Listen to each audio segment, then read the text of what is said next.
Do you need to finish something? Do you need to finish typing something? If so, go for it. I finished it. Right, No, cool. he's just Googling more smut. That's the intro to the show. Okay. Millennia ago, a king ruined a blessed land and spawned an atrocity that would never end. A ruination that began a cycle, and a harrowing that never let it die. The king had a general, a peerless soldier who led his armies to victory beyond understanding and strength beyond compare. But, unfortunately, this is not the time for histories and backstories. This is time for a fight, baby. The five of you stand before the giant armored form of some sort of undead knight, one of the most feared spirits of the harrowing, and one of the very few with an actual name, Commander Ledros. What do you do? How big is Ledros in comparison to us? Fucking huge. He's a big boy. I mean, like, I have him here as taking up 4 grid spaces in our battle map thing. That's a bit disingenuous. I would say, though, he is probably close to 12 feet tall, and he's wide. Oh, Jesus. Really? That greatsword he's holding is described as being as tall as a man. I mean, that's pretty normal for a greatsword. Yeah, and then, but like, also look how big it is compared to him. And then also his shield is fucking giga massive. I look at Ebrak and I'm like, you trying to seduce this guy or? Ebrak starts unbuttoning his shirt slowly. Hey, my shirt's always unbuttoned. Hey, big boy. I Man never of- button my shirt. Ebrak, international man of mystery. But yeah, Basilio's ready to go to Pound Town on this ghost. Phrasing. Phrasing. Phrasing. Yeah, you're right. Your Honor. I'm ready to fight this ghost. Are we not doing phrasing anymore? Yeah, I'm going. All right. Yeah, I think we're ready just to fight this guy. Let's see some dice and roll some initiative and play some Dungeons and Goddamn Dragons. Beltram's right up in there, man. Nice. That's some quality initiative from me. Rolled a solid 19. 19 for big boy Basilio. I Okay. rolled a 9. Par for the course for Ebrak. For our party, it's going to be Basilio, then Yarno, then Deltram, then Ebrak, and then Akram. Ebrak not coming in last. Look at the boy. And then I need everyone to roll a d20 unrelated to that initiative check. Oh no. Oh no. Oh. Nice. 17. Also a We don't know. 17. You don't know if high is good. To be fair. Well, I Just- hope it is, because I got a nat 20. I rolled a 5. I got an 11. Akram, you are the first person to act. You get 1 bonus action. Or 1 action of whatever the fuck. Oh. Do stuff. Oh. Okay, do you know Spirit Bomb? No, I don't, unfortunately, know Spirit you go- Bomb. May I suggest webbing him up? That's not a thing I have. Nice. So, But what if you? know- But what if you did? I don't. However, I do have a thing that will help most of you. I am going to cast Drowning Light on top of him. Ooh. I don't want to drown. How's that help me? So Akram raises up his holy symbol of Nagabrios and calls down 2 of the spectral tentacles of the Kraken goddess Nagakaboros. Basically, these 2 radiant tentacles appear in the space where Ledros currently is, and it sort of wraps around him and attacks him, and the other one just forms to the side. And Akram, what does he actually have to do in order to not take damage here, or take damage here? He needs to make a dexterity save of 14. Now, this may surprise you, the giant skeleton, not great at dex. He did, in fact, fail. Wow. Okay, so he takes a whopping 1d6 radiant damage. Oh, mama. 3 radiant damage. And he's dead. Good job, guys. You solved That's my it, we're Commander done. Ledros puzzle. Also, the next 3 attacks against him have advantage. So Oh, that is radical. That is. that's very the helping the team part. All right. And the next person to go is going to be Ledros himself. And he is going to use Horrifying Will.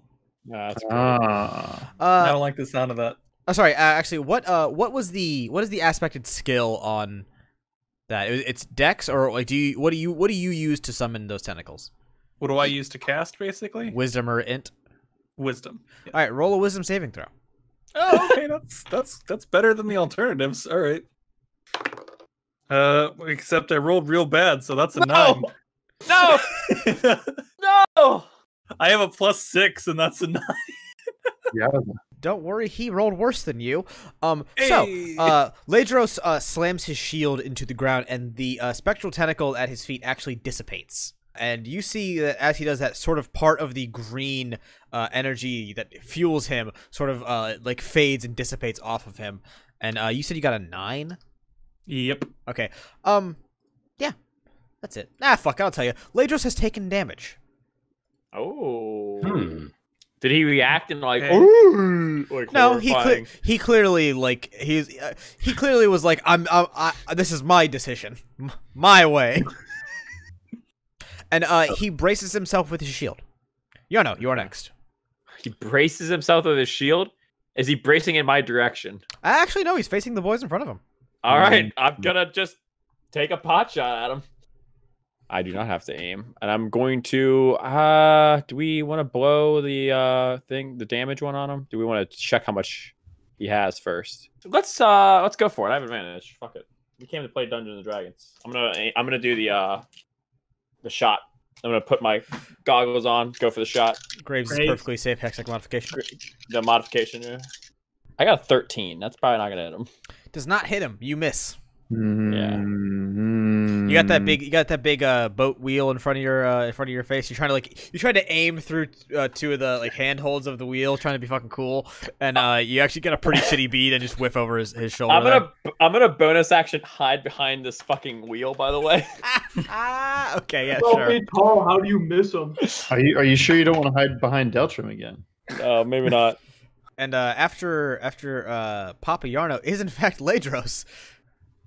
Oh shit. And he is going to just simply swing his big sword at Mr. Ebrak. How does 16 do against your AC? Even. Tie goes to Tiger's the runner. runner. So he does actually hit you. Okay, you're going to take damage from Big Mr. Commander Ledros. Oh no! I don't that's like a the sound of that. 14. All right, let's go. You hit the guy who has like 60 HP. By Yeah, the that's way. true. I guess of all the people for Ledros to fucking roll big on. Yeah. So Ledros swings at you and actually doesn't connect with the material part of his blade. So you as a person that knows how to fight, go up to block as he comes in with your spear, but he just waves the part of the sword that is immaterial through you, and you for a second feel like, okay, whatever, dude, and then you feel it. It's like everything that is like your strength, your will, everything you have is just being like ripped out of you, and it hurts like a motherfucker. I've been alive for 300 years. I'll manage. Bring it. All right, and next is going to be everyone's favorite wizard. It's your boy Deltram. Excellent. Let me show you a good spell to cast right here. Here comes Web, dude. This dude is like, use fucking web. No, fuck it. We're shattering this bitch. All right. All right, Constitution saving throw against Big Boy. There you go. Something tells me that guy's con is not I feel like bad. his con is like 8 million. What does he have to roll to win, Hyle? 14. I'll be damned, he does not save. Oh my god. Excellent. He's going to take 3d8 thunder damage, which I will roll right now. Oh, wow. A solid 12. Wow. All right, so after swiping through Ebrak with his sword, Deltram moves, holds out his ring and casts Shatter above Ledros. And Ledros, he almost moves to block it with his shield, but doesn't manage to get fast enough. And the basically concussion blast of sound hits him basically square in the chest and headpiece. And he's reeled for a second until he has to like shake himself back to reality. But in that moment, he's reeled. Basilio, go. Surprising the world, I'm going to attack What? with the Bilgewater Cutlass from both of my. I'm going to Unleash Incarnation and double swing at him. So if I hit, my clone also hits. Okay.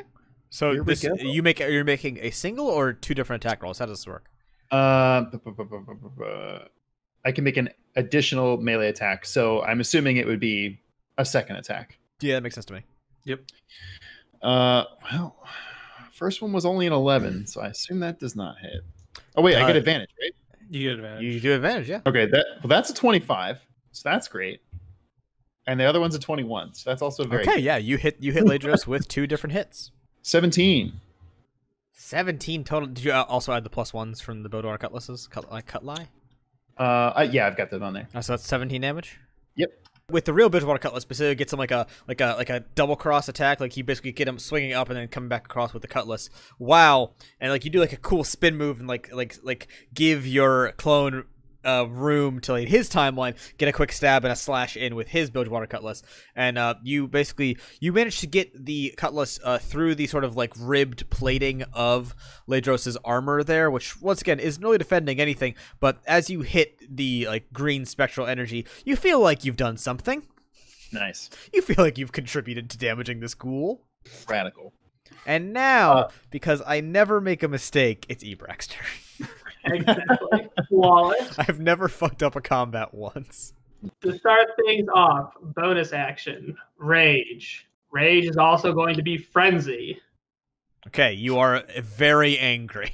So I'm going to Frenzy, which means I'm raged. But since it's the turn I'm doing it, I only get one roll, so I'm just obviously going to attack him. Okay. With my trident. You are stabbing a big man with a trident. Show me dice rolls. I rolled a 21. Hey, 21 will absolutely hit. Holy motors. So I do 8 damage.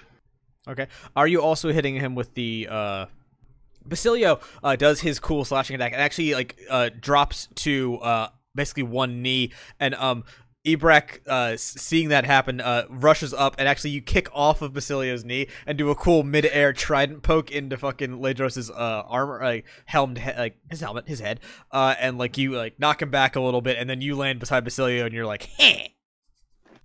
I don't make that noise, by the way. Right, Basilio's like, heh.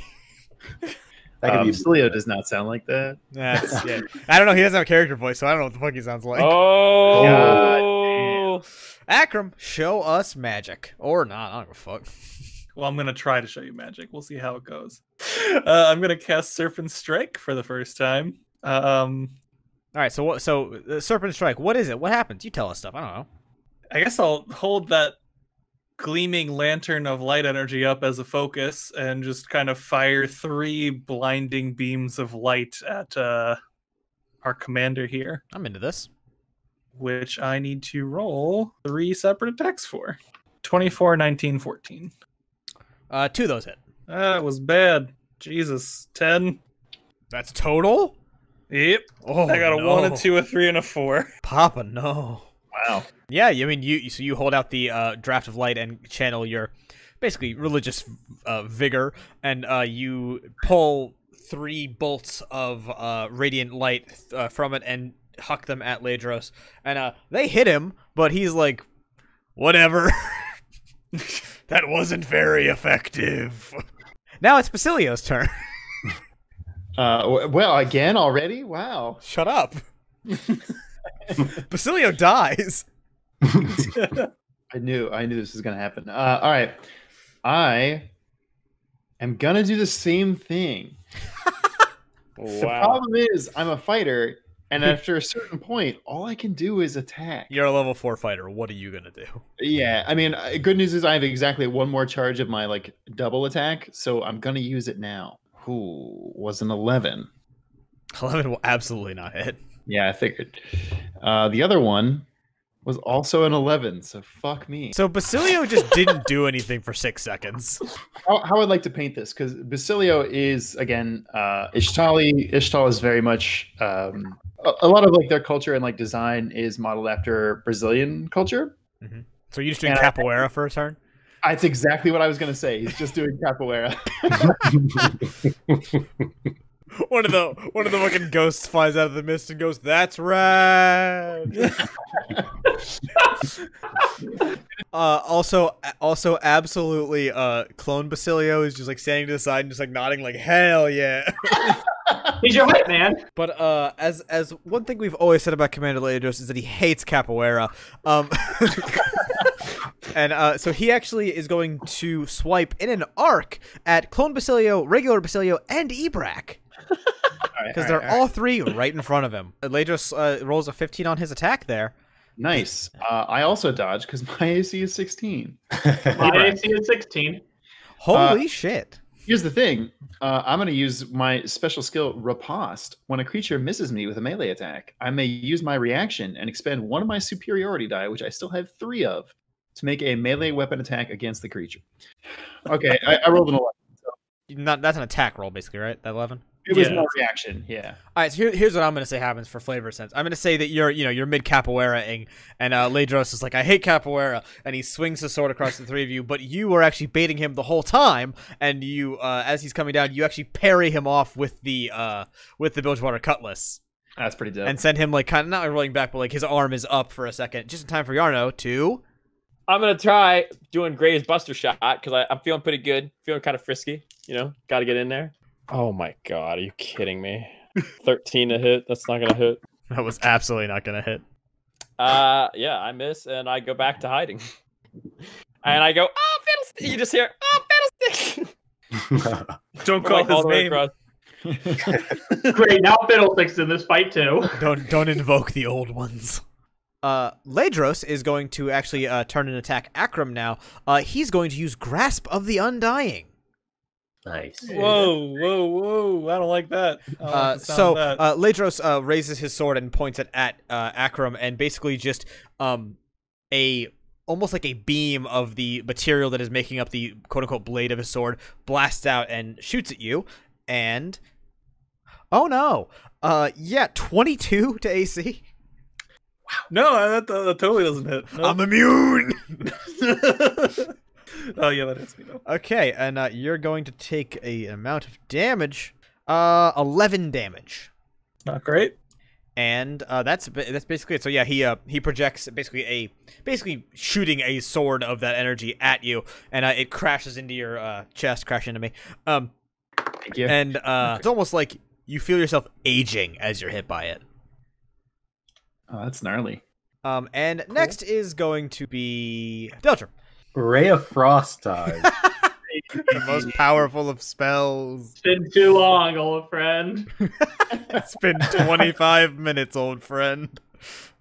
We got a 9. That hits him, right? Because it inexplicably does not hit him. So you shoot him with a Ray of Frost, and it has literally no effect. He doesn't even acknowledge it. Ebrak, would you like to do a thing? I would love to do a thing. Then I'm just going to strafe around to his side, still staying in range, because I just feel like we're a little too clumped up for a guy with a 10-foot sword. Good thinking. Like the way you're thinking. So I'm just going to move to his side to keep attacking, and then I'm going to attack. Okay, so yeah, I'm gonna flavor this sort of as like you do like a cool like combat slide, like to get like low into his side, where hits the sword side, he's open there, and you're like coming up with a trident, and you rolling. 23. Okay, yeah, right. He just shot a thing at Akram, and then he was like not phased at all by the ice blast, and you saw this as an opening, slid to the side and just gigged him one in the side with the trident. And I hit him for only 8. And then are you using any of your bonus bullshit? Yes, I'm very angry, so I'm attacking him again. Yeah. Okay, that one misses. Let's not even go into it. Okay. And so after Ebrak does his stabby stab, and then what are you talking about? He only did one attack, Your Honor. Akram, it is back to you. I'm gonna just toss the Sacred Flame at him. All right. So he makes a dex save of 14. He's gonna use Horrifying Will. Oh, roll that too. Roll a dex contest. Oh, I mean, we could not do that. I got a total of 10.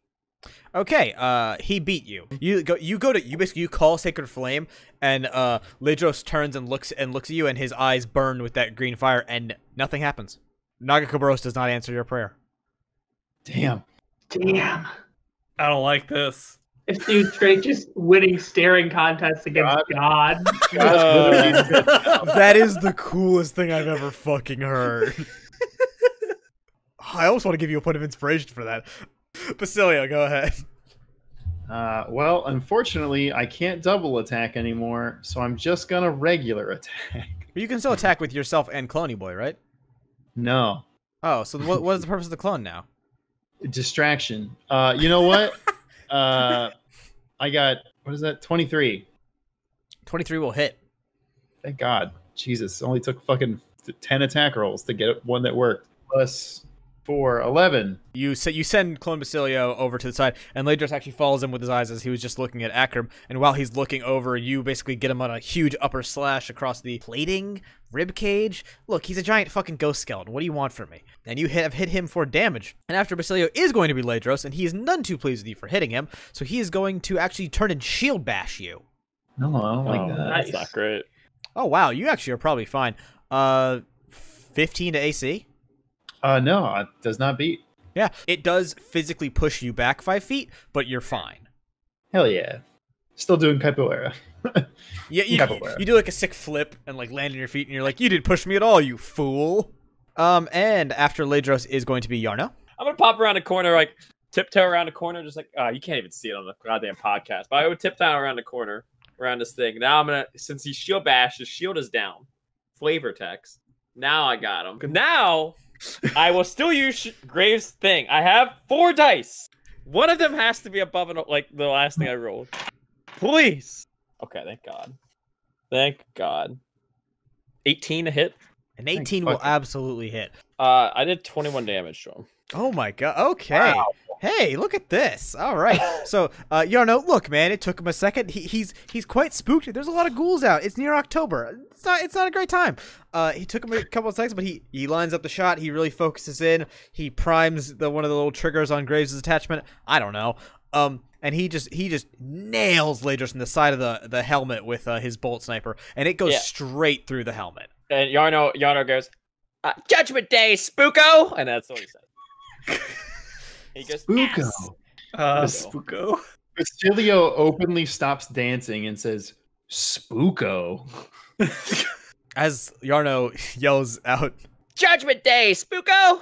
Ledros' shield falls to the floor, and the armored commander falls still, falling to one knee, and those glimmering green eyes in his helmet go dark. And so does the fire that burns throughout his basically entire form. Basilio yells, "Okay, great, guys. We did it. Let's go the fuck home. I'm done." Then, suddenly, as if the armor was being pulled by the spirits, it lurches forward, basically flying across the entire bow of the ship, and it grabs Yarno. Turns out it is, in fact, Judgment Day, Spooko. Grabbing Yarno and wrenching him high into the air, Yarno, roll a strength contest against Commander Ledros. Oh, that's not great. That's not gonna happen. He's a baby. Oh, okay, I got an 18. He rolled a nat 20, I'm not even joking. Damn it! Wow. I had a -1, too. Here we are. Man. So Ledros grips Yarno by the neck, but his hand is so massive, he's basically gripping Yarno by the Yarno, and holds him in the air. You hear the haunting laugh of Ledros echo out, sort of not even from him, but almost from the mist all around you, and you all see a small light come out of the body of Yarno, almost like a small pearl of just pure light that's just sort of hanging there in the air. And that radiating green energy from Ledros pulls some of that light into himself. Yarno, take 12 damage. You're forgetting my soul removed. I'm a champ. Okay, so Ledros, I will note, has left his shield in between, or like on the floor by Basilio, Ibrak, and Clone Basilio, and he is currently after pulling out. You guys got it. After pulling out part of Yarno's soul, he just drops him callously. Damn. Okay. Well, I can go for this anyway. If I try to shatter the wood beneath him, is it a big enough AoE to hit the wood and him at the same time? You can put it at his feet, and I'll say that it'll hit the wood. I'll give you that flavor. Yeah, I'm gonna try to fucking buy us a little bit of time, maybe sink a little hole underneath him, with another shatter. And that's a Constitution saving throw still. Does it help if inorganic material has disadvantage on the saving throw? Can the ship saving throw? Yeah, I'm basically rolling for the wood and for Ledros here. You hold your ring out and cast Shatter at Ledros, and you can see that it does concuss and blast around his feet, and he seems fine with it. And you actually hear that like haunting laugh that he did as he held Yarno up. But then he and everyone hears the cracking beneath the gigantic armored feet of him, and he looks down and he's like, "Oh no!" and just crashes through the top deck there into the captain's quarters. Yarno, I need you to roll an acrobatics check in there, bud. Oh no! Wait, so fucking is Deltram doing this to me, right? Yes, it's Deltram. Man, we talked about this, dude. No, I only got a 12, bro. You also fall into the captain's quarters with Commander Ledros, and you guys are both now on the, I guess, quote unquote ground floor of the boat. Ledros looks over at Deltram through the open cabin doors and goes, "That didn't even hurt." And the wheel of the ship falls off from below and banks him in the head, and he goes, "Never mind." All of a sudden, what the? And Deltram, unless you would like to move, that's going to be Ebrak's turn. I mean, I might just step a little bit out of the way, like just one square up. Sure, that's fine. Ebrak, what do you got? I'm gonna move to there, and then I'm gonna pull out a hand axe and chuck it at Ledros. All right, roll damage dice for throwing an axe at Ledros. Okay, then I rolled a 17. Okay, yeah. So, hey, curiosity, is he trying this for the first time, or has he thrown axes in combat before? I've thrown axes before. Oh, okay. You know how axe throwing is like a cool social activity? I've definitely gotten drunk at a pub and started axe throwing at people. Yeah, and Bilgewater definitely is a social activity. You pull your hand axe out and basically grab it and whip it at Ledros, and he almost instinctively goes to block, but he's like, he doesn't have a shield, and so you catch him in the upper shoulder there, and you deal 9 damage. You deal 9 damage to him. After Ebrak is going to be Akram. So here's the great thing. I don't need line of sight to call a sacred flame on him. So yeah, I'm gonna call some sacred fire down from the heavens. He's gonna horrifying will that. It's a wisdom save, or it's just wisdom? You're just rolling wisdom. It's a contest. Okay, 20. Okay. Ledros, you once again go to call the spirit of Nagakoburos to strike Ledros, and he once again flashes his eyes over at you. But you actually see, not from the basically radiant heavens from above, but actually from out of the mist, a blast of spirit energy comes through and hits him. And he turns back out to basically the back window of the ship that was just blown out by whatever shot through it, and is basically this just sort of dissipating and fading light that has hit Ledros and then immediately parts and goes away, almost as if you get the sense Nagakoburos is pissed that he blocked that last one. And he has been hit for damage, and he looks none too pleased about it. And after Akram gets basically a layup assist from God, Basilio, you're next. All right. Here's the thing. I could just move real Basilio to get within range and shoot a bow at Ledros here. So real Basilio keeps on doing capoeira. He's just never getting in the zone. Getting in the zone. Never stops. Exactly. Clone Basilio runs forward 30 feet, then instantly swaps places with real Basilio, who then runs another 15. Because that's all I can run. Sure. Yeah, I'm into this. And as he gets there, just loads up the bow and just shoots. I rolled a 21 to attack, and so you it's hit hitting. this motherfucker. Oh, that's an 8 + 3, 11. Oh, mama. Yeah, you do all your sick running and switching technique, and you pull your bow and shoot Ledros, and your arrow whizzes straight through the sort of empty cavity in his armor plating there. And you're not certain if hitting the ghostly goo is what hurts him, but you feel like you hurt him. Once being hit by Basilio, Ledros has fully turned his attention to both him and Ebrak, and he rushes past Yarno. Yarno, I'm gonna say you get a fucking attack of opportunity, this big motherfucker. I'm stabbing him in the heel with the chakram. Slicing him. I mean, he doesn't technically leave your attack range, but he's also massive, so he will never leave anyone's attack range if I let him do that. So yeah, you can attack for opportunity against this guy. Go for it. But it's something. Oh, I hit him. I got 24 to hit. Yeah, you hit him. That is 6 damage. Oh, that is very little damage. I don't have sneak attack on him. You hit him. He doesn't react in the slightest because he is running forward and attempting to stab Basilio. Aw, beans. That sounds about right. You should siphon out his soul, man. That sounds like a good move.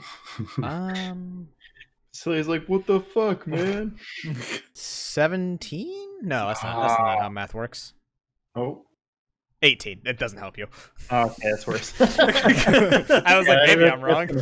That's gonna hit. Okay, so he goes to stab you, and he basically gets all of the green ghost energy of the sword directly through, but the physical sword actually hits you as well, and it stabs into your chest. And Basilio, what is your max HP? It's 41. You're gonna take 20 damage. Ouch. Oh man. Ouch. That Ew. really hurt. Literally, just all you hear is like a slew of curse words in Ishtali that you don't recognize, but then you hear Bilgewater every other word. And it's just like, you cannot. Instantly, everyone understands how much he fucking hates this place, and he just regrets the day that he landed on this fucking shore. It sucks. He just got stabbed and lost half of his life in one hit. He's pissed. Yarno, go ahead. So I'm kind of dazed still because I obviously when I stabbed the guy, I got lucky. But you know, I'm a lucky guy. Yucky little. Lucky. You swiped at a giant foot as it Yeah, ran. I was looking for my soul. Am I visibly like? You feel like you felt like when you have had a really long day, like trekking through the desert as an adventurer. I was gonna say it feels like how whenever I think of Ezreal, that's what I feel like. You know, I'm gonna bonus action disengage. Go like use Yordle Dex whatever like slash. You can get through his legs. Yeah, you're tiny. Yeah, I want to just get away from him. Okay. Run as far as my movement allows me. And then I'm going to shoot him between the eyes, though. Oh, okay. I got a 26 to hit. Yeah, okay. So, yeah, I mean, yeah, you know, you're thoroughly annoyed that he tried to rip your fucking soul out. He's standing still. You can't miss him without also hitting the wood around him or your teammates. So it's like, it's a pretty, I have to hit this kind of shot. And you do it, so roll me damage. I did 18 damage. Whoa. Was that with Graves' mod? No, I rolled hot on the damage. Damn, boy. Okay, but after Yarno beans Ledros with that shot, and it was a fucking good one. Ledros, I can't believe it is actually in position to use this ability. I didn't think he actually get the opportunity to. Everyone make a Constitution saving throw. I'm throwing a jack on this one. No, you're not. You have disadvantage on this, buddy. Oh, you're throwing a jack at me? Yeah. I got a 5. 16. 26. 19. 9.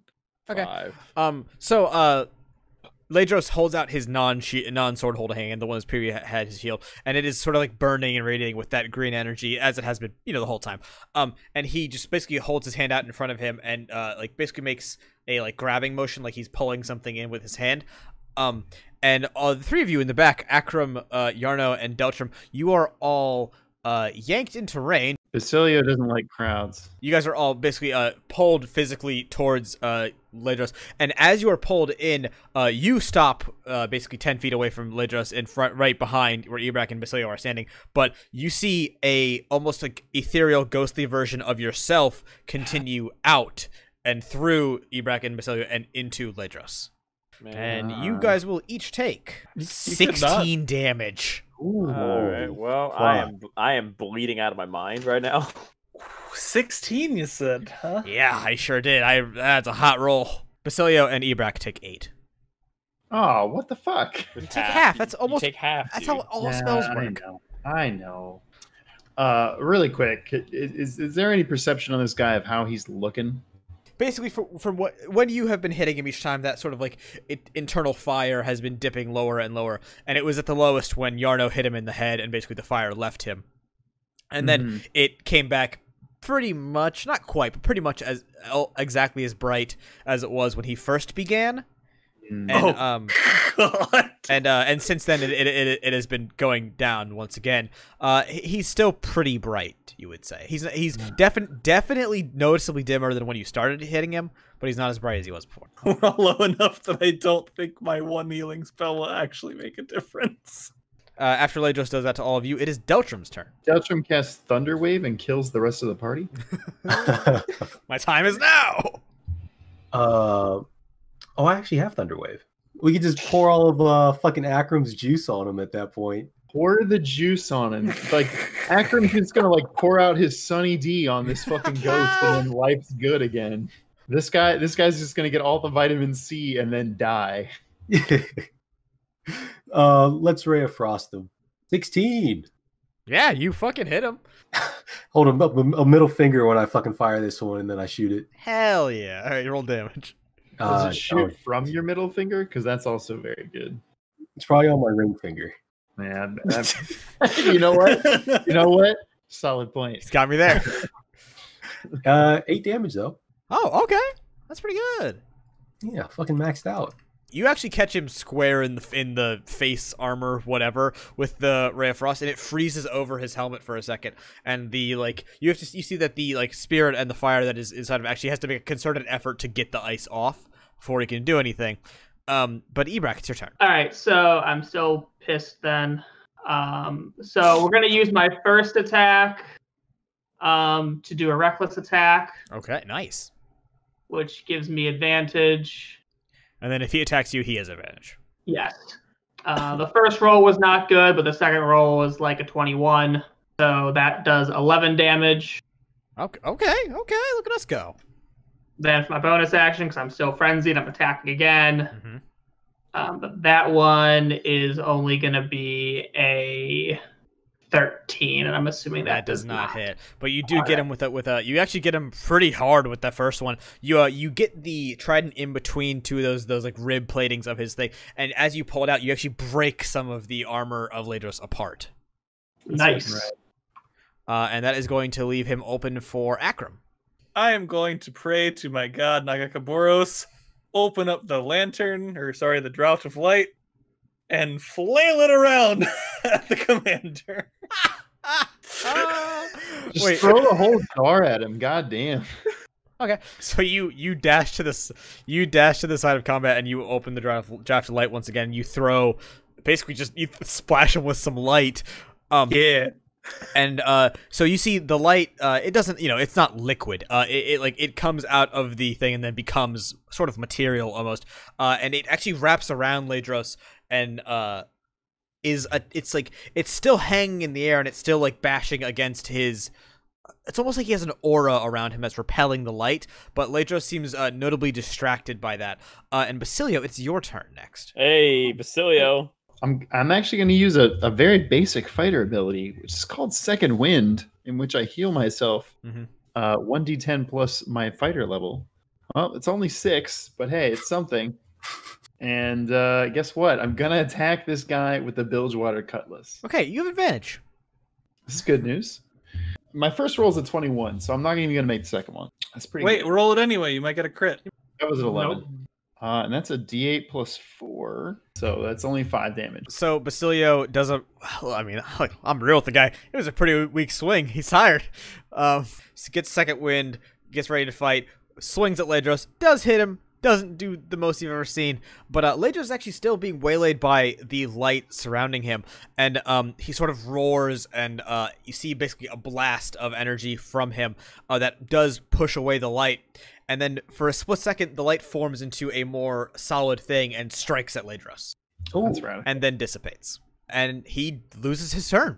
Yarno, go ahead. Oh. Literally almost like as I'm bleeding out. Soul has been like ripped out of my body twice. You know how it goes. Typical day in Yordleville. Yarno is going to try to bonus actually hide behind that mast. Okay, so you're running behind you to where the mast of the ship is and hiding behind. Okay. Roll stealth. I got a 25. I mean, that's pretty. You're a stealthy boy. Okay. So I'm going to go from there. Takes an exasperated breath, and he's going to take a pot shot at him. Okay. Roll dice. I'm going to do a Graves shot at him, because fuck this guy. I got a 22 to hit. 22 absolutely hits. 27 damage. 27 damage? Yeah. Yeah. Okay. All right, so as you turn, do you have another quip for Ledros? No, I try to quip it on my actual like soul. Like I cough out like mini like green of like souls. Yarno can't even like speak. Yarno, the bravest man I know, dashes behind the mast and actually, so you pull out your little like your little mirror, your little spectator, and you turn to look at him. And you're like, okay, I know where he is. You turn, brace yourself against the mast. You line up in the scope Ledros' head, and you shoot him, and you just catch him straight through the helmet, and the whole helmet of Ledros shatters. Ooh. Oh my god. Once again, after being shot by Yarno, Ledros crashes to his knees, and the billowing green mist and spirit that filled his armor fades. But once again, only for a moment, and then in a flash of green, the armor bursts back to life, and the commander stands, once again, ready to fight. Ah, fuck. He holds his broken sword high, and all 5 of you feel a crushing weight pulled from you, and that light, just as you saw before pulled from Yarno, hangs in front of each of you. And bit by bit, you see it flutter towards the blade of the commander. But then, all of a sudden, he stops. And he looks upward through the hole that you had blown in the roof of the captain's quarters, and you see that color begin to leave his armor. No, I require more time. He calls out, seemingly shouting into the mist itself, but then he looks back at the 5 of you, and it's almost like he's trying to say something, but he just freezes perfectly in place. Like time has stopped for only him. His sword tumbles from his grasp, but it just hangs motionless in the air as if it's waiting for gravity to pull it down. And the armored body of Ledros slowly turns back into mist and joins the swirling mass above. The little lights dancing in front of you fade, and you all feel as if you've been holding a weight over your head for hours, and suddenly you are able to put it down. Just an immense relief crosses over you, and you begin to hear the faint whispers of the mist, like 1,000 voices saying again and again, "Send it back, send it back, send it back." Basilio grabs the blade and swirling spin throws it into the goddamn mist. Basilio, you grab Ledros' sword, and it's once again hanging there motionless in the air. As soon as you put your hand on it, it gains weight and is a physical, like it's a sword. It's and like it's a broken greatsword. It's just a big lump of iron. And you go to hurl it into the mist, I guess. Okay, just for the sake of this, I'm gonna say I start spinning it, a la Mario in Mario 64 with Bowser, and I say, Ebrak, a hand. I go to help him hold the sword, I guess. All right, so yeah. so Basilio's got a hand on the front, Ebrak's got a hand on the back, and you're gonna spin in tandem and throw the sword. I'm into this idea. I rolled a 17 on the second try. All right. So, you guys hurl this thing up backwards and up and out to the mist just to make sure, like, hey, whatever spirit is up there in the sky that wants his fucking sword back, here, take it. As the blade flies through the air, you see shining silver lights dance out across the deck and across the sky all around the ship, sort of inside of where the mist is partitioned. They slide and maneuver across the deck and through the sky, almost like they're alive, but these lights climb and reach into the air and wrap around the broken blade of Ledros as it hangs in the air, grasping it, and then, in a blink of an eye, the silver lights retract and the blade is whisked across the deck and into a hand. A small cut of mist parts by the gangway of the ship, and you see that gaunt man, once again, stood there with his cane in one hand and the broken blade of Ledros in the other. My, you do work fast. I can see why my attempts to doubt you were so fruitless, but I thank you nonetheless for your assistance. No, I got nothing to say to this old man. I don't know. I like reach out to him, but like I'm so exasperated that I can't even. I have something to say. Who the fuck are you? Actually, and then as he says it, Yarno like points as he coughs, like his Yordo coughs. Basilio has seen this man, right? That's the old man that you've all seen this man. Deltram has seen him twice. The gaunt man turns to Akram and actually smiles, and he just goes, "Akram, just an old friend." And now he looks to Yarno and goes, "Yarno, do get that cough looked at." And he vanishes. Damn it! I was hoping he was going to say something to everybody. Now I'm kind of mad. Yeah, and then he just vanishes. And just as he vanishes, the black mist screeches. The noise is horrible. It's like every spirit in the mist is crying out in wrenching pain. Like you can hear them physically being hurt. And the mist itself now starts to move. Whereas it was stood and floated almost calmly around Ledros, now it is moving like a torrent of wind and mist and just volatile energy. And the ship you are standing on begins to crumble and turn more and more weathered. Like every single thing that's happened since the ruination of Hellia was catching up to it, and the very ship is aging beneath you. Run. Tendrils of mist reach out like spikes flying down to shatter into the deck and at you. Everyone, give me athletics or acrobatics check of your choice. I got a dirty 20. Holy fuck, I got a nat 20. 17 for me. Fucking 9. I got a 19. Basilio, Yarno, and Deltram, the three of you make it basically across to the other side of the ship before the tendrils hit. And you guys are actually able to see in the sort of like distance down the dock that you came from, the tendrils hitting there and crashing the dock away. And then the tendrils hit the ship. As if they're waiting for you to try and get off it, they bash the front of the ship down, and it begins to sink in the water. But then you hear a noise.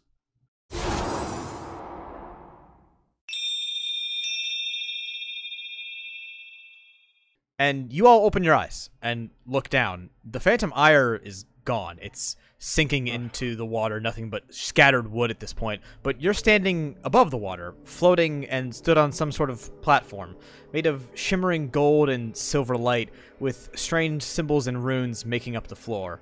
But as bizarre as that may be, the more bizarre thing is whatever that is hanging above your head.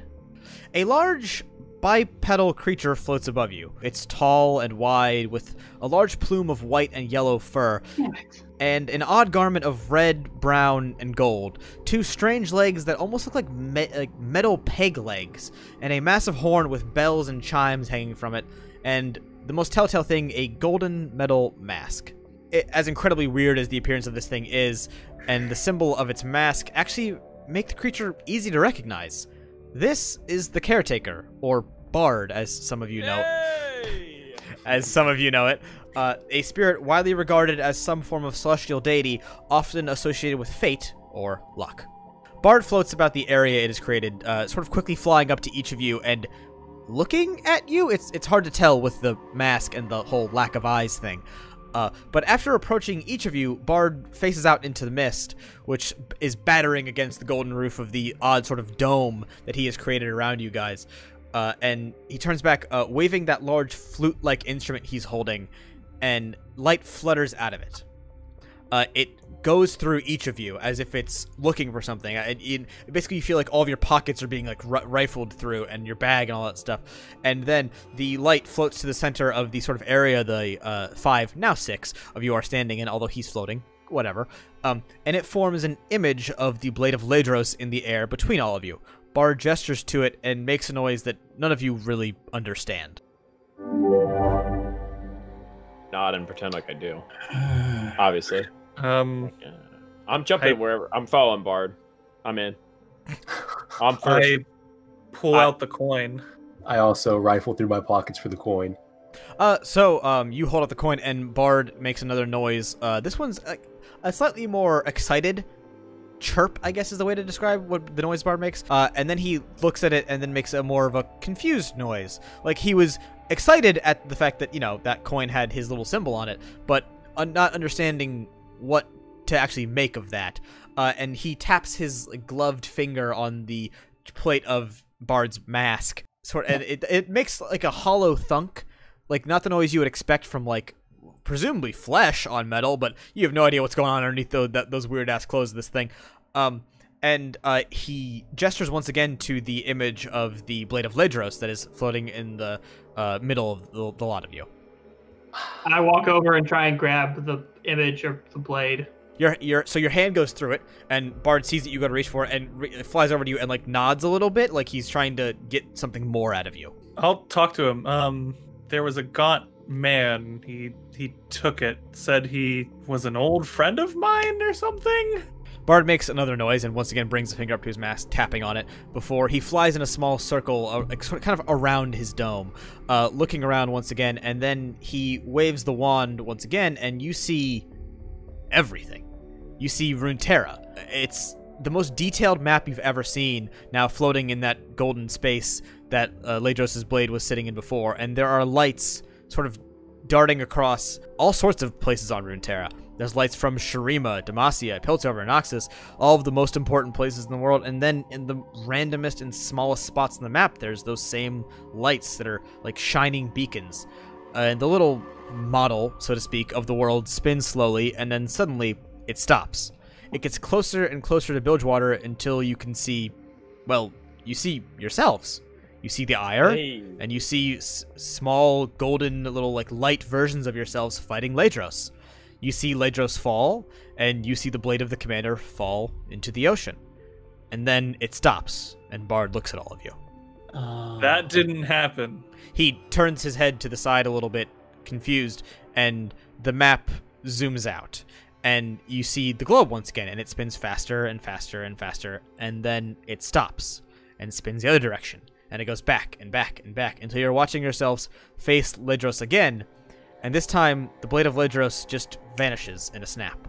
That's more like what happened. And the map pulls out, and you see the world again. and it spins just as it did before, but this time you notice a large black spot on the map. And then another, and as it spins, another, and another, and another, and more pop up until the whole world is dark, and then Runeterra collapses. No. Bard makes a sad noise watching his little illusion world fall apart, and the caretaker looks downward. Basilio's like, listen, we're back in like some weird Bilgewater infirmary, right? And this is all in our heads. We're not. Please, God, please. Have you seen what has happened to us? Yeah, Yarnor goes, no.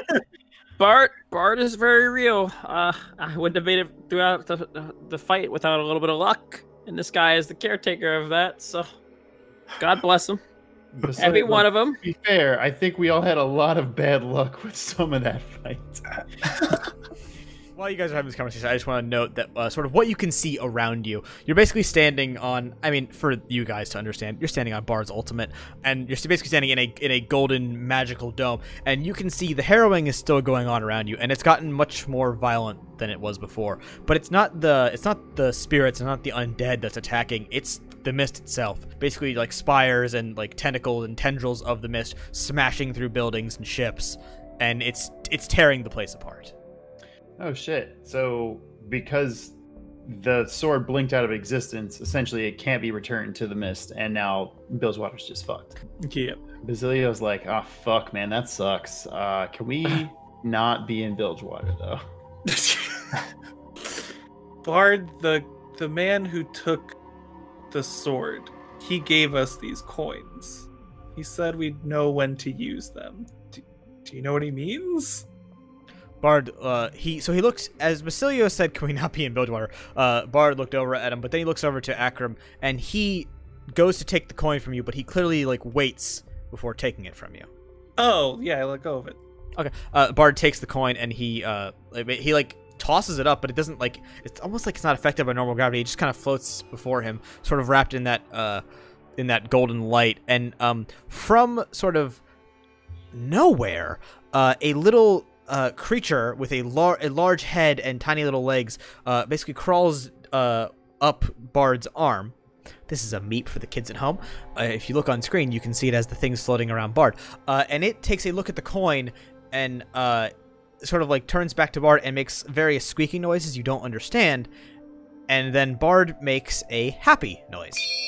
Hey. He spins the coin in the air without touching it, just kind of like whisking his hand by it, and it spins around, and it returns back to your hand. And he flies back over to Basilio, and he taps you on like the heart, basically, like he's trying to get your attention. I mean, he's got my attention. Yeah. Also note, when Bard like, physically touches you, you are healed. Oh, thank fucking Christ. He motions for the classic like. One more time, like looping his finger at you. Basilio starts doing capoeira. I mean, I'll go hang out with Bard if he doesn't want to. Get us out of Bilgewater. So there's another noise from the creature, Bard, the caretaker, whatever you like to call him. And Bard ruffles around the fur that makes up its head and general area, like it's looking for something inside of itself. The internal biology of this creature is very confusing, and it retrieves what looks like a wind chime from inside of that massive, inexplicable mess of fur. And he offers it out, and it just sort of floats in the air before him, and it splits into 5, so 4 others come out on either side of it, and there are 5 what looks like stone wind chimes hanging before Bard. What do you do? I mean, I'm grabbing a wind chime. I'm immediately grabbing it. I want to get the hell out of here. Yarno takes a wind chime. Does anything happen to Yarno when he takes it? No. Seeing that it's safe, Basilio takes one. Okay. Basilio has taken a wind chime. I'll take one too. Akram? Deltram, I'll grab yours if you don't want it. No. I look good in my. I take a fucking wind chime. I sigh loudly and also grab a wind chime. Bard places the so-called mouthpiece of his instrument in the bottom gap of the mask and plays a little tune, and a portal opens in the side of his dome. Oh, hell yeah. And through it, you can see a place. It's hard to make out, but it's somewhere that, you know, isn't being swallowed by the harrowing, and Bard just goes through it. I'm going in. Basilio is there before anyone else. Not before me. I'm quicker than you. Let's make a dex check. Let's go. All right, fine. I'll put some stuff behind this. So even two of you can't even beat me. So Bard is the first one through the portal, followed by Yarno, followed by, I'll say Basilio. You were trying to run. I go through after that. I turn to Akram and ask, "We okay leaving Bilgewater like this?" No, but I also don't super know that we have a choice, seeing as how we're stuck in this golden orb. So you two are the Bilgewater residents, are the last ones standing there, and you're seeing Bilgewater basically be torn apart around you. And through even the sort of wall that Bard has erected around you, you hear cannon fire. And off in the distance, you see the Dreadway, Gangplank's new ship, as you were to know it. And you also see, basically on the opposite end of the town, a bright light and tentacles of Nagakaburos springing up from the city. And Akram, you can't see it because it's very far away, but you recognize that anywhere. That's Alawi. Where the fuck's she been? Even in all of the shit that's going down and the harrowing fighting like you've never seen a fight before, you can tell at least Bilgewater is still fighting back. Can I just give a quick prayer to Nagakaburos? Yeah, and sure. ask for guidance? Surprisingly not fantastic at that. Wait, Oh, I got a net 20, never mind. Oh, okay, cool. What are you asking the bearded lady? Give me a sign of which path is right. Show me a light. You see out of the draft of light, a light. It's a small, simple, almost weak-looking little ball of light, but it sort of flutters through the air, spins a little bit, and goes through the Bard portal. Then you see, across the town where you had just seen Alawi's tentacles fighting up against the mist, a couple more spring up. And they're not the color of her spiritual energy, they're the color of your spiritual energy. And they're helping. God damn, on a nat 20, God's like, I don't know, man. What are you feeling? I mean, the light, I said show me a light, and the light went into the portal, so I think the tentacles are there to give me, like, hope that the town will be okay, so I pack my shit up and walk through the portal. And I'll tell Ibrak, I think Nagakaburos will keep the town alive. Yeah, I'm already chilling in the portal with my Basilio's homies. got a fucking Mai Tai on the other side already. Yeah, I mean, He He's does like, oh, canonically have alcohol, that's true. Ibrak, you are the last person on the other side of the portal. I look at the tooth hung on the necklace around my neck, stare at it a couple seconds, then just mutter to myself, "Been one fucking hell of a day," and I head through the portal. I fucking love Ibrak. Okay, you all step through the portal, and finally, you are not in the harrowing. Basilio, you are not in Bilgewater. You are all somewhere else. You look up, and the sky is riddled with every constellation, every star. You've never seen them this clear, and almost like you've never seen them this close. You are all on top of the world. And that is where we end the Bilgewater arc. Very cool. Hell yeah. Okay. Fucking hell of a day. Oh, God, we did it. We did it. We made it out of Bilgewater. That whole thing was canonically one day, wasn't it? Yeah, it was. Jesus God.